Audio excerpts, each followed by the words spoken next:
গ্রামে দেখলাম বহুদিন পর গ্রামের মানুষ কত সংগ্রামী। সংগ্রাম করে তারা জীবনযাপন করে, করে না কোনো তারা ভণ্ডামি। সংগ্রাম শুধু ছেলেরা করে না, মহিলারাও থাকে অনেক সময় সাথে।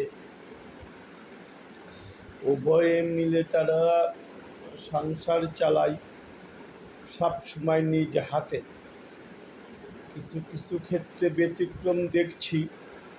সামাজিক অবক্ষয় হয়েছে অনেক জায়গায়। কিশোর গ্যাংয়ের দৌরাত্ম্য বেড়েছে। এদের মধ্যে কিছু ডুবে থাকে মাদকের নেশায়। আবার মুরব্বীদের সম্মান দেখছি না, কেমন যেন সবার ভাব। বাবা মা মুরব্বীর সাথে এমন আচরণ করে,